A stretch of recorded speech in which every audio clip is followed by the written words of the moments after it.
Hello साथियों, A to Z classes में आपका स्वागत है। और आप लोग जितनों लोगों ने अभी तक हमारे चैनल को सब्सक्राइब नहीं किया है, हमारे चैनल को जल्द से जल्द सब्सक्राइब कर लें और जो भी हमारे नोटिफिकेशन है आप तक जल्द से जल्द पहुँचे। और बहुत सारी कक्षाएं हमारे क्लास से चल रही हैं, पेट की चल रही हैं, मैथ की चल रही हैं, तो सारे के सारे वीडियो आप लोग देखें, उससे आप लाभ उठाएं। अन्य प्रतियोगी परीक्षाओं के जैसे ये साइकोलॉजी मैं पढ़ा रहा हूँ, तो इससे ये चीज़ें होंगी कि भारत के जितने भी टेट सी टेट वगैरह होते होंगे, अदर टेट, उसके लिए ये सबसे लाभप्रद होगा। आप कोई एंट्रेंस पेपर देने जाते होंगे एमएड के लिए, बीटीसी करने वाले जाके कहीं पढ़ाना चाहते हैं, ये सबके लिए लाभदायक है। कहीं ना कहीं से आपको साइकोलॉजी जाननी ही पड़ेगी, तो ये आपके लिए अत्यंत उपयोगी है। अब बात हम करते हैं कि अभी तक हम लोग पावलो के जो जीवन परिचय है, उसके जो सिद्धांत है, उसके बारे में बात कर चुके थे। आज हम उसी की कड़ी में आगे आते हैं। तो यान पावलो का शैक्षिक महत्व, अभी तक हम शैक्षिक निहितार्थ कहते थे, चाहे शैक्षिक निहितार्थ कहिए, चाहे शैक्षिक महत्व कहिए, चाहे शैक्षिक उपयोगिता कहिए, तीनों बात एक ही होती है। तो आज हम एक डायग्राम के माध्यम से आपको बताना चाहते हैं कि यान पावलो का जो शैक्षिक निहितार्थ था उसमें किस किस तरह से फंक्शन करता था। एक समीकरण के द्वारा आप सीख लीजिए। तो आप UCR, अब ऐसे जेड बनाते हैं ना, इसको ऐसे जेड बना लीजिए, ठीक।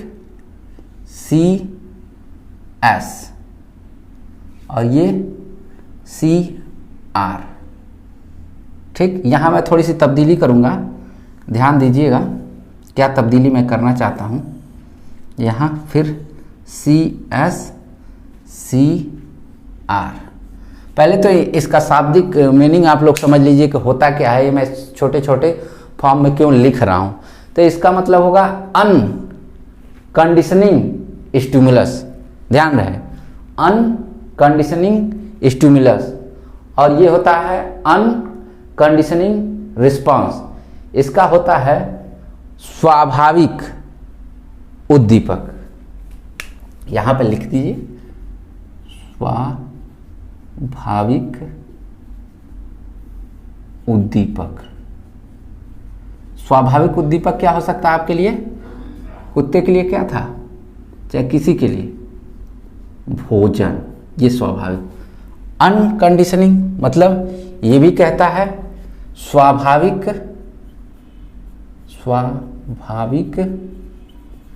अनुक्रिया। स्वाभाविक अनुक्रिया कुत्ते के द्वारा क्या हो रही थी भाई? लार निकल रहा था। क्या निकल रहा था? उसके मुंह से सलाइवा। यहां तक आपको समझ में आ गया? मतलब अनकंडीशन, कोई प्रतिबंध नहीं, कोई प्रतिबंध नहीं, ठीक। जो उद्दीपक दिखाई दे रहा, लक्ष्य दिखाई दे रहा, उद्दीपक मीन्स लक्ष्य। कंफ्यूज ना होना भैया, काहे से आप लोग बड़ा जल्दी कंफ्यूज हो जाते हैं कि ये क्या हो गया, ये क्या हो गया, क्लास मुझे समझ में नहीं आ रही है। भाई ध्यान से देखिए, मैंने सारी चीजें डिटेल में कर दी हैं। अब इसका अनकंडीशनिंग स्टिमुलस, अनकंडीशनिंग रिस्पांस, मतलब आपके जीवन में क्या जरूरत है? सबसे पहले जिंदा रहने के लिए भोजन की जरूरत है, उसके बाद रोटी कपड़ा मकान वगैरह वगैरह की जरूरत पड़ती है, तमाम चीज़ों की। सबसे पहले आपको भोजन चाहिए। तो हम भोजन क्या है? स्वाभाविक क्रिया है। जब भूख लगेगी तो आप क्या करते हैं? भोजन लेते हैं। भोजन क्या है? आपके लिए स्वाभाविक क्रिया है। और अनकंडीशनिंग रिस्पांस, लार गिरना भी क्या होता है? आपके लिए स्वाभाविक है। जैसे भूख लगना, प्यास लगना, दौड़ना, हंसना, रोना, चिल्लाना, ये सब क्या है? ये भी आपकी अनकंडीशनिंग रिस्पांस है, जो क्रिया करते हैं। क्रिया क्या होती है? जो की जाती है। जैसे हम चल रहे हैं, ये क्या है? क्रिया है। हम आपसे बात कर रहे हैं, बोल रहे हैं, वो क्या है? हमारी क्रिया है। हम हंस रहे होंगे जिस टाइम, वो हमारी क्रिया होगी। तो वही कह रहा है, अनुक्रिया जो हम करते हैं। अब ये कहता है कि CS क्या है भैया? ये कहता है कंडीशनिंग स्टिमुलस। अब इसके साथ क्या है? यहां पे कंडीशनिंग स्टिमुलस क्या है कि किसी अनुबंध, कंडीशनिंग अनुबंधित उद्दीपक, अनुबंधित अनुबंधित अनुक्रिया। ये अनुबंधित उद्दीपक कंडीशनिंग स्टिमुलस और कंडीशनिंग रिस्पांस, यहां तक तो ये चीजें समझ में आ गई होगी। अब इसके साथ मैं कुछ जोड़ना चाहता हूं, जो आपको समझ में आए। यहां भी मैंने वही चीज लिखा है CS, यहां भी मैंने लिखा है CR, तो यहां तो ये चीज होगी ही होगी। ठीक, अब यहां पे मैं R को ब्रेक कर रहा हूं, R को यहां पे ब्रेक कर रहा हूं और इसको भी यहां से मिटा रहा हूं, बस आपके समझाने के लिए मैंने वो चीजें यहां लिखी थी। अब यहां भी CS हो जाएगा। अब यहां पे क्या चीजें वो काम कर रही हैं फंक्शन में, प्लस मैंने लिखा, एक कहता है अनकंडीशनिंग स्टिमुलस UCR और इसके साथ भी UCR। अब यहाँ पे कंडीशनिंग रिस्पांस क्या कर रहा है, क्योंकि ये उद्दीपक को तो मानते नहीं है सबसे पहली बात, इसलिए मैं यहाँ पे यस की जगह R लिखा हूँ, क्योंकि ये उद्दीपक को मानते नहीं। ये कहते हैं जब होगी अनकंडीशनिंग रिस्पांस के साथ ही कोई क्रिया होगी, तो यहाँ पे कंडीशन प्लस स्टिमुलस के साथ जो क्रिया होती है, यानी अनकंडीशनिंग, भोजन चाहिए, ठीक, भोजन के साथ इसका ये भोजन हो गया। कंडीशन क्या है, घंटी, ठीक, कंडीशन क्या है, घंटी। फिर यहां कहता है वही चीज कि जब घंटी बजी, फिर यहां घंटी और यहां पे लार, UCR का मतलब रिस्पांस कर रहा। फिर घंटी बजती है, घंटी यहां बजती है। सबसे पहले पावलो के जो सिद्धांत है इसमें क्या होता है, सबसे पहले घंटी बजती है कुत्ते के लिए, उसके बाद उसको भोजन दिया जाता था। यहाँ तो तय है, घंटी बजी, भोजन दिया गया, भोजन किया, भोजन शांत, घंटी बजी, भोजन दिया गया, लार निकला, घंटी बजी, भोजन दिया गया, लार निकला। यहाँ तक कन्फर्म है। तो वही चीज कह रहा है कि पहले तो सामान्य तौर पर भोजन करता था, उसका सलाइवा निकलता था, लेकिन हम उसको एक कंडीशन के साथ बांध दे रहे हैं, एक कंडीशन के साथ बांध दे रहे हैं और उसी कंडीशन के साथ उसकी अनुक्रिया करवा रहे हैं। एक कंडीशन के साथ बांध दे रहे हैं और उसी के साथ उसकी क्रिया करवा रहे हैं। क्रिया किस प्रकार से भैया, कि पहले घंटी बजी, भोजन दिया गया, पहले घंटी बजी, भोजन दिया गया, फिर जब भोजन मिल गया तो क्या करता है, उसके मुंह से घंटी के सुनने के बाद से कुछ समय के बाद क्या होता है, कंडीशन उसके साथ जुड़ जाता है और फिर उसके मुंह से लार निकलने लगता है। यानी अब घंटी बजती है, उसके बाद क्या होता है, लार निकलना शुरू होता है। पहले घंटी बजती थी, उसके बाद भोजन मिलता था, कुछ समय के लिए बंद कर दिया गया भोजन देना, तो अब घंटी बजती है, उसके बावजूद भी इसके मुंह से क्या निकलता है, लार निकलता है। अब इन दोनों के बीच में किस तरह संबंध बन जाता है, अनुबंधन हो जाता है, अनुबंधन उद्दीपक के साथ। अब उद्दीपक के साथ कैसा हो जाता है, अनुबंध हो जाता है क्रिया के साथ। मतलब ये समीकरण जो है बड़े आसान से शब्दों में आपको दिमाग में बस फिट कर लेना है। एक जेड वाला ऐसे बना लेना है। सबसे पहले आप UCS, UCR, CS, UCR, CS, UCR, लेकिन यहाँ पे R का मतलब दूसरा है, यहाँ का R का मतलब दूसरा है। यहाँ पे पहले मैंने बताया कि पहले घंटी बजती थी, उसके बाद भोजन दिया जाता था। कुछ समय के बाद घंटी बजती थी लेकिन भोजन को खत्म कर दिया गया, तब लार नहीं निकलता था। अब क्या होता था, सिर्फ घंटी बजती थी, भोजन नहीं दिया गया, उसका लार निकलना शुरू हो गया। यानी एक तरह से माना जाता है उसके साथ जो भी कंडीशन था वो उसके उद्दीपक लक्ष्य को प्राप्त कर लिया। अब घंटी बजती है तो भी लार निकल जाता है, एक अनुबंध हो जाता है। ये बताने का मतलब है कि किसी भी कार्य को अच्छे से अच्छे ढंग से एक अनुबंध के माध्यम से भी कराया जा सकता था, कराया भी जाता है। तो आप इतने ऊर्जावान हैं, मेहनत कश विद्यार्थी हैं, हम चाहते हैं कि आप लोग बहुत आगे जाएं, इतने आगे जाएं कि आपसे आगे कोई न जाए। लोग कहते हैं कि कोशिश करने वालों की हार नहीं होती। मैं कहूँगा आज से ये परिभाषा चेंज करिए, मैं कहूँगा कमिटमेंट करिए। कभी कमिटमेंट करने वालों की हार नहीं होती है। कोशिश करने वाले तो एक पल के लिए हार भी जाते हैं कि नहीं होगा तो कोई बात नहीं, लेकिन जो कमिटमेंट कर लिया कि नहीं मुझे ये करना ही करना है, उसकी कभी हार नहीं हो सकती है। ठीक, तो ये साथियों हमेशा आप कमिटमेंट करिए, कोशिश करेंगे तो हार ही जाएंगे। मैं भले से आप लोगों को अच्छा या बुरा लग रहा हो, लेकिन मैं यहाँ पे अपनी परिभाषा के माध्यम से चेंज करवाने की कोशिश करूंगा कि कमिटमेंट करने वालों की कभी हार नहीं होती है। कमिटमेंट करिए कि हमको सुपर टीचर बनना है, सुपर टेट छोड़िए, मुझे टीचर बनना है, उसके बीच के जो भी प्रोसेस होंगे मैं करके रहूंगा, वो छोड़ूंगा नहीं। ऐसा करिए आप कि कोशिश मत करिए कि कोशिश करते रहेंगे तब तो एक ना एक दिन हार जाएंगे, नहीं मिलेगा तो आप सोच के चलेंगे नहीं मिलेगा तो कोशिश तो किए, कोशिश कमिटमेंट करिए कि हमको नहीं नौकरी पानी है तो पानी है, चाहे जिसके लिए मुझे कितना भी पढ़ना पड़े, कैसे भी पढ़ना पड़े, बस पढ़ना है, हमारी कमिटमेंट है। उसके लिए आप हमारे चैनल से जुड़िए और अच्छे से जुड़िए, लगे रहिए, कमिटमेंट जो आपका है हम सफलता दिलाएंगे। ठीक, तो ये था इसका समीकरण। अब समीकरण से आगे बढ़ते हैं इसकी उपयोगिता कि किस किस लोगों के लिए इसकी उपयोगिता अधिक होती है। भाई शैक्षिक महत्व की बात करते हैं, जल्दी से बताइए इस सिद्धांत का प्रयोग किस प्रकार के लिए होता है, जल्दी बताइए। पहली बात मैं करता हूं, अच्छी आदतों का निर्माण, अच्छी आदतों का निर्माण। भाई अच्छी आदत क्या होती है, हैबिट क्या होती है। एक हमारे मित्र हैं, उनको घूमने की आदत पड़ गई थी। तो हमारे समय में रहते थे, शादी विवाह तो हुआ नहीं था, तो घूमते थे खूब। लेकिन एक पावलो वाला एक सिद्धांत आ गया उनके सिद्धांत में, जब भी उनके बीवी की फ़ोन की घंटी बजे जाती इनके मोबाइल पे, बेचारे पावलो का कुत्ता कम डरता होगा, ये बेचारे उससे ज़्यादा दुबके पड़े रहते हैं। तो वहाँ पे कंडीशन हो गया कि जब फ़ोन की घंटी बज गई, भैया जाना है। बेचारे मोटरसाइकिल हमारे साथ जा रहे हैं, तभी फ़ोन आया उनकी मैडम का, कहाँ है, तो ये कहते हैं बस पहुँच रहा हूँ। बेचारे हम देखे उनकी हालात, इतने डरे थे।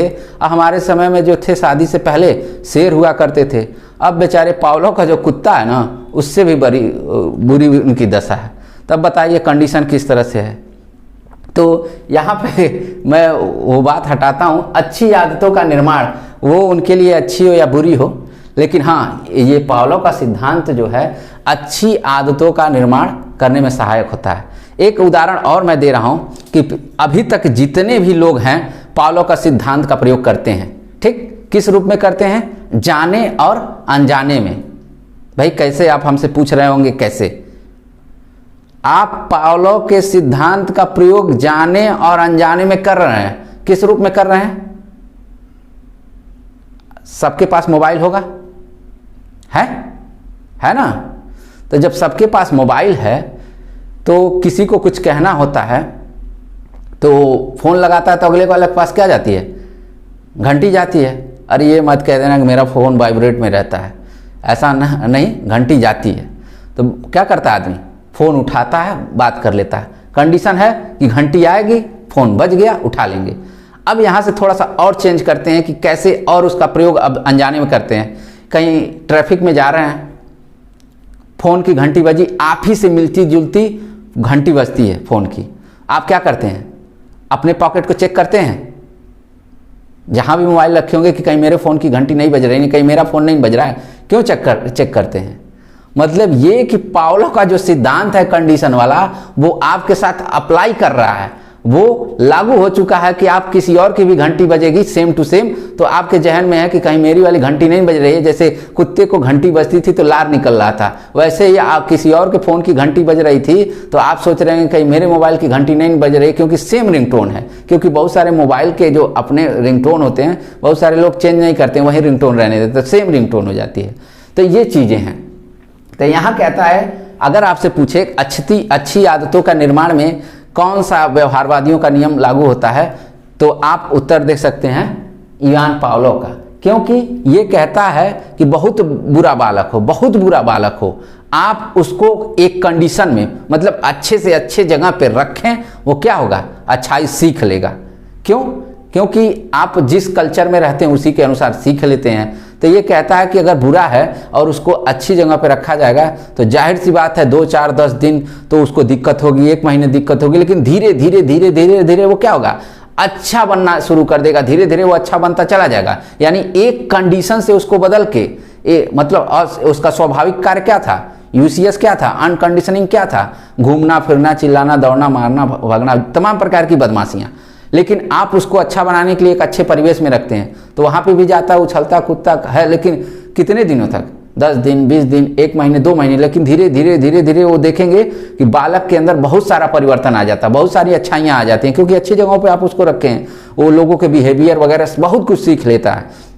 तो यही नहीं पावलो किया था। कुत्ते को तो शुरुआत में घंटी की आवाज़ सुनाई नहीं देती थी, घंटी की आवाज़ सुनाई देती थी लेकिन सलाइवा नहीं निकलता, लेकिन धीरे धीरे घंटी के आवाज़ के बाद भोजन आया, भोजन के बाद सलाइवा, ठीक वही काम यहाँ पे भी लागू होता है कि आप बुरे कंडीशन से निकाल के उसको अच्छी जगह पे रखते हैं और वो अच्छी आदतों को सीख लेता है। इसीलिए कहा जाता है कि अच्छी आदतों के निर्माण के लिए यान पावलो का सिद्धांत बहुत अच्छा माना जाता है।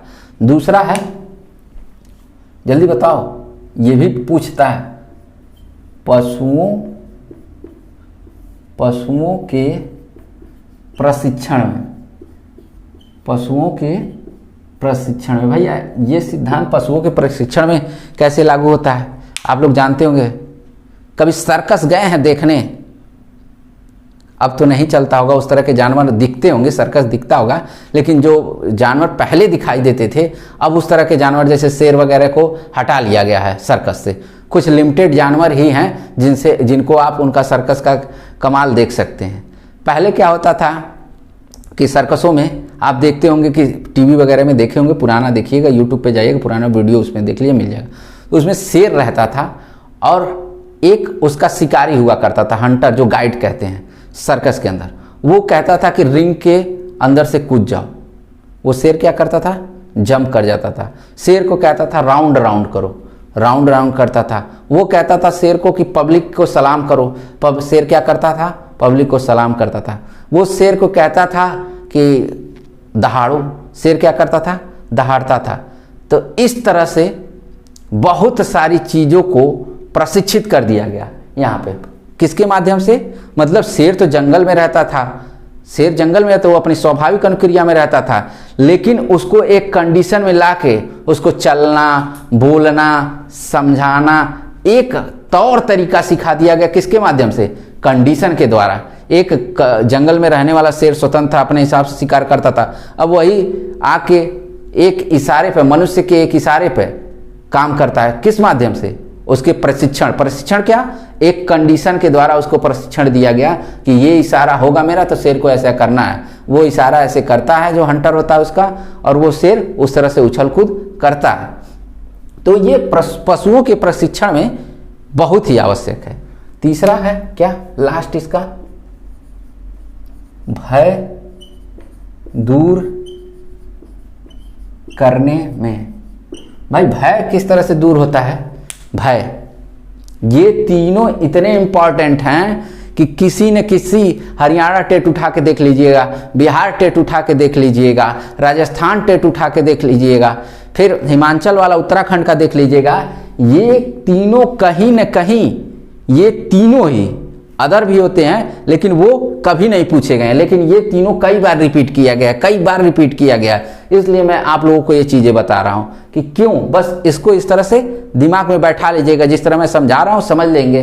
भय दूर करने में, छोटे बच्चे क्या होते हैं, किसी कारण से डर जाते हैं, डर जाते हैं बेचारे और कुछ काम नहीं कर पाते हैं, डरते रहते हैं, डरते रहते हैं, डरते रहते हैं। लेकिन हम एक कंडीशन के माध्यम से उसको अच्छी जगहों पर रख के, जैसे डर दूर करने के लिए उसको लाइट वाले वातावरण में, ठीक, अपने पास, अरे यार लाइट है कुछ नहीं होगा, लाइट है कुछ नहीं होगा, लाइट है इसके अंदर कोई प्रवेश नहीं कर सकता। इस तरह से आप उसकी मेंटलिटी बनाते चले जाते हैं, मेंटलिटी बनाते चले जाते हैं। पहले वो अंधेरा देखता था तो डर जाता था, आप उसकी मेंटलिटी बनाते हैं कि नहीं लाइट रहेगा कुछ भी नहीं होगा, फिर लाइट में आ जाओ, लाइट में रहो, कोई दिक्कत नहीं।